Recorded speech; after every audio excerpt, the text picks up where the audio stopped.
Rafael Nadal has received a brutal first-round draw at the French Open in his return to the tournament.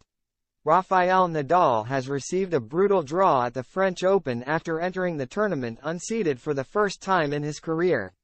The 14-time champion will open against number 4 seed Alexander Zverev. Andy Murray is also in for a big challenge as he returns to Roland Garros for the first time in 4 years. The former world number 1 will face 2015 champion Stan Wawrinka. Meanwhile, Novak Djokovic will begin his title defense against French qualifier Pierre-Hugues Herbert. There were audible gasps in the room when Nadal's draw was announced at the French Open on Thursday. The King of Clay has only lost 3 matches in his career at Roland Garros. But the 14-time champion will have it very tough if he wants to get through the first round in his return to the Parisian clay courts as he faces Zverev.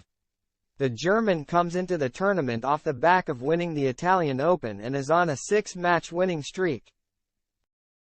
The world number 4 has also reached the semi-final at the last 3 editions of the French Open, including in 2022 when he injured his ankle while facing Nadal.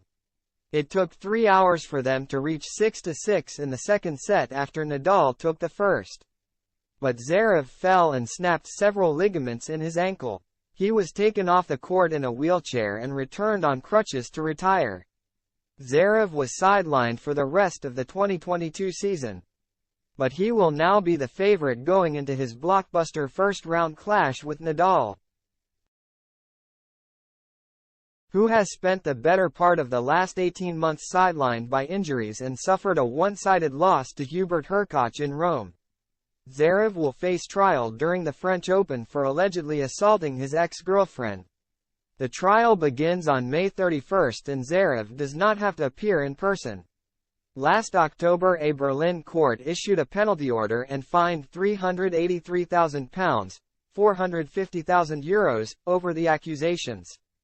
Zverev denies all allegations and contested the ruling, which resulted in the case going to trial. Meanwhile, Murray will face Wawrinka for the 3rd straight match at the French Open. The Brit has not played in the tournament since 2020, where he also took on the Swiss star in the opening round and lost. Before that, his last Roland Garros match was the 2017 semi-final, where he also lost to Wawrinka. It was a match that all but physically destroyed them. Both men ended their seasons after Wimbledon and have never returned to the top 10 or won another Grand Slam since.